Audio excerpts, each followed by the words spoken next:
Michaelnagar Shikshaniketan Higher Secondary Government-sponsored co-ed English medium school has taken an excellent initiative of teaching and make our students learn day-to-day lessons through audio and video in our YouTube channel.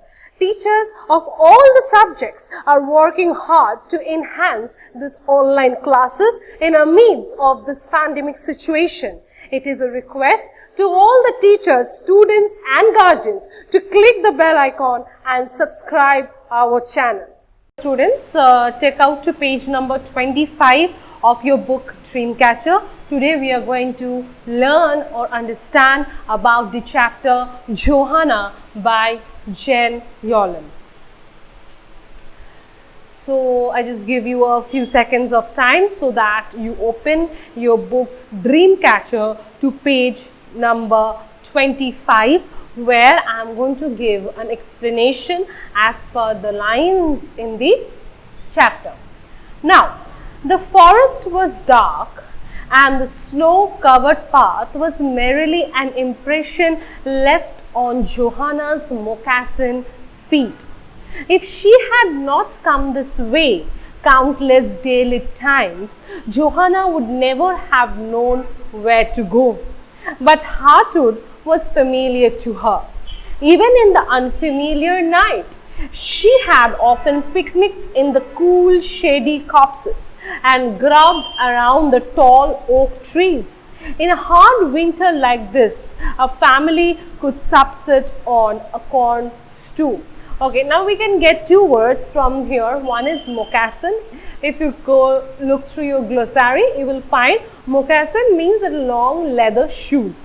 And second is acorns. Acorns are the fruits of oak trees. Okay, now we find that the story begins with the protagonist. Now, what is the meaning of a protagonist? Protagonist means the main character of the story, right? And that is none other than Johanna. So we find Johanna goes through Heartwood. Heartwood is a name of a forest. It's a very dense forest, okay, and maybe a confusing one. But however, Heartwood is quite familiar to Johanna, and therefore it will not be a problem for her even in the dark night. But if somebody is unknown to that particular place, if that somebody has not visited that place for a long time, then that would become very difficult for that person to return to house. But it was not for Johanna. It was a very familiar place to her. She has often picnicked here. So she was actually going to collect the acorns, because it was a very chilly, cold winter, and she would take the acorns back to home. With those acorns, she would make a hot soup for her and for herself and her mother. So while she walked, actually the impression of moccasin feet means that was all over snowy all around, because it was a harsh, chilly winter in the European countries. And as she was walking through the snow, the impression of the feet was falling on it. Then, still, this was the first night she had ever been out in the forest, though she had lived by it all her life. It was a tradition, no more than that the members of the Chevril family did not venture into the midnight forest. Never, never go to the woods at night, her mother said. And it was not a warning at all, it was a command. Your father went, though he was told not to, and he then never returned. Johanna had obeyed. Her father's disappearance was still in her memory. So, I just want to make a little change. As I said before, like European country, it will be not so, because Yolen is an American writer. So it is being perceived that it was an American setup, correct? So what happened? A long night, she never visited the Heartwood forest. Okay, many of them, like during the daytime she used to go, but during the night time she never used to visit the hardwood forest, because it was a tradition of the Chevreul family. That was, we get the Royce family, Sens, the Dattas, that way, like it was the title of Johanna was Chevreul, and so it was a tradition of the Chevreul's family that they don't visit the forest during the midnight or during the night time.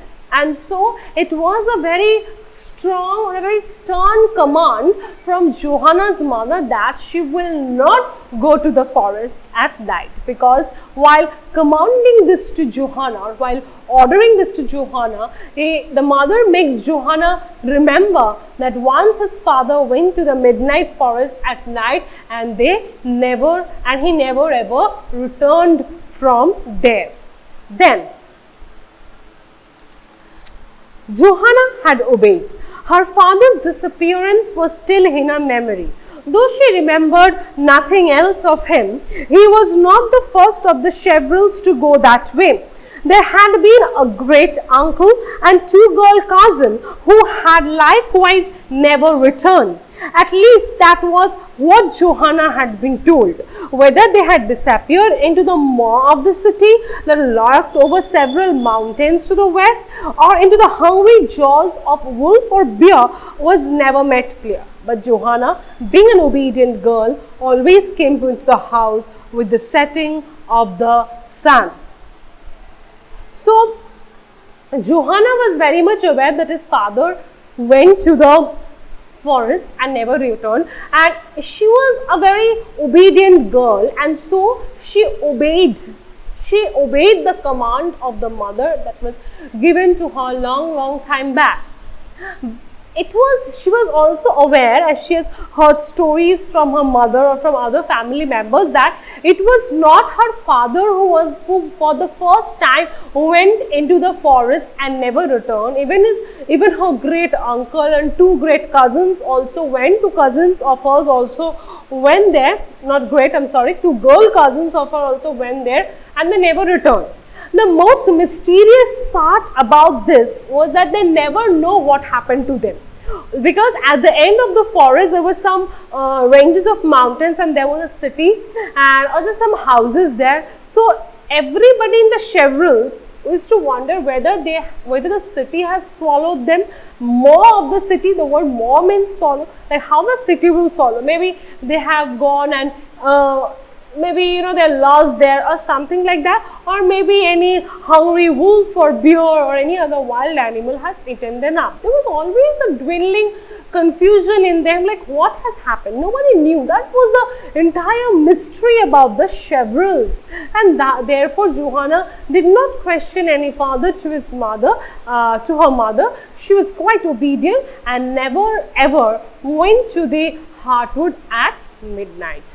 Then for 16 years she had listened to that warning, but tonight, with her mother pale and sightless, breathing brokenly in bed they shared, Johanna had no choice. The doctor who lived in the other side of the wood must be fetched. He lived in the cluster of houses that ringed the far side of the hardwood, a cluster that was known as the village, though it was really much too small for such a name.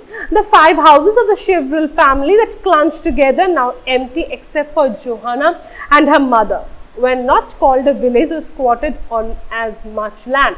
So for 16 years, Johanna has listened to the order that was given to her by her mother. But this time, at that particular day or that particular night, Johanna could not listen or could not keep up with her obedience. Why so? Because that particular night, Johanna's mother was extremely ill.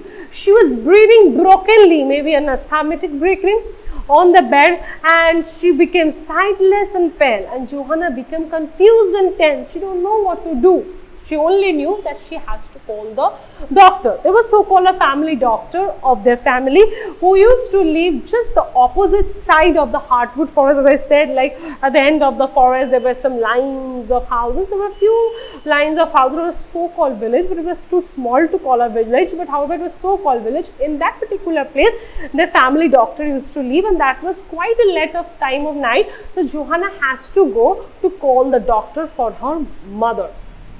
Now Johanna's Chevril's family's house, where were 5 houses, were clunched together. But however, there nobody stays now apart from Johanna and her mother. So there were nobody to help Johanna's mother apart from Johanna herself. Then usually the doctor himself came to the forest to visit the Chevrils. Once a year he met the tree. Even when the grandparents and uncles and cousins had been alive, the village doctor came only once a year.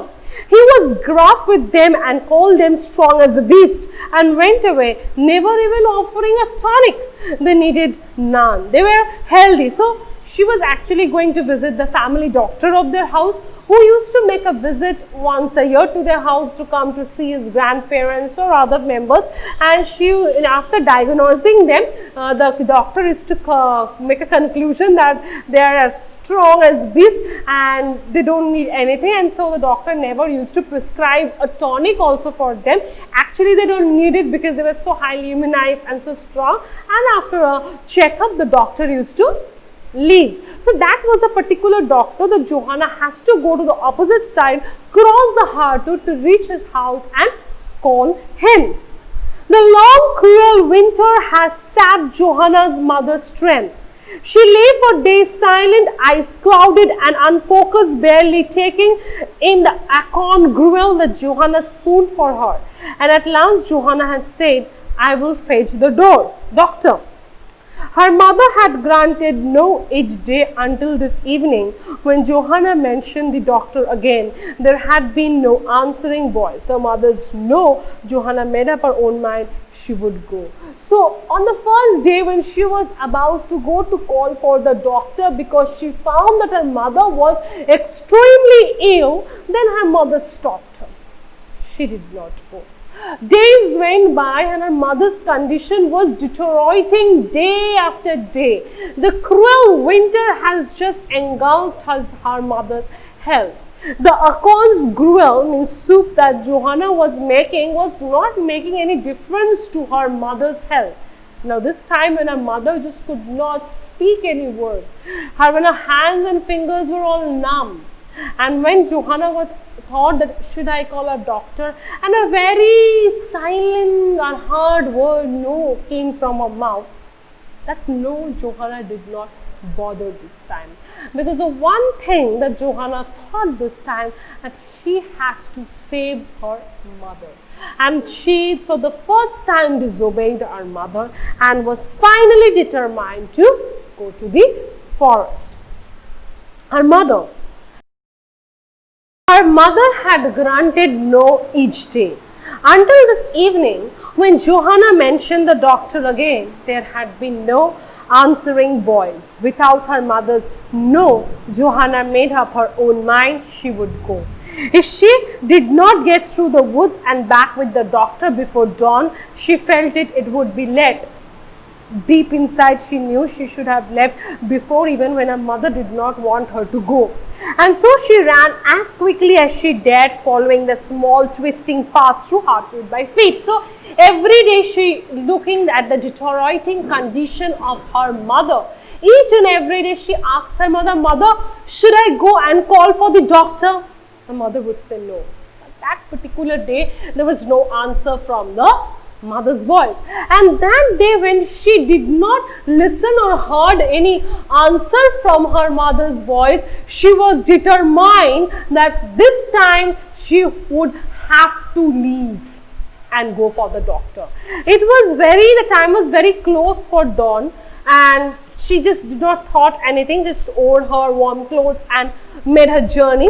But she was thinking like she should have begun this journey long before, but however, not thinking of the existing situation, she just went through the hardwood forest, walking very fast with the determination of reaching the destination before the dawn. And so she ran quickly as she dared, following the small twisting path through hardwood by feet. At first, Johanna's guilt and the unfamiliar night were a burden, making her feet heavier than usual.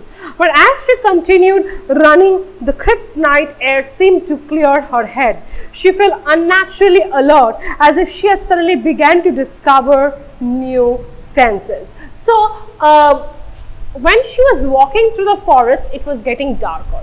The two things that was becoming very much burden on her was that her guilt. Why guilt? Because this time she did not really take her permission from her mother. She asked her mother, but there was no answer from her side.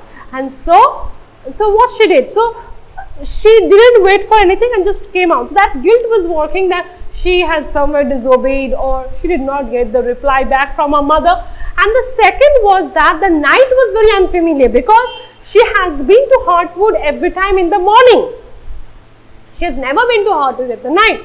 So the night was also unfamiliar. So with this two burden and also that chilly winter, she was determinedly walking. In fact, she was running to reach the other end of the forest where she could fetch doctor for her ill mother. Thank you. And the next part of the video explanation will be uploaded in the next video. Thanks for watching. Leave a like and comment. Subscribe. And do share the video among your friends.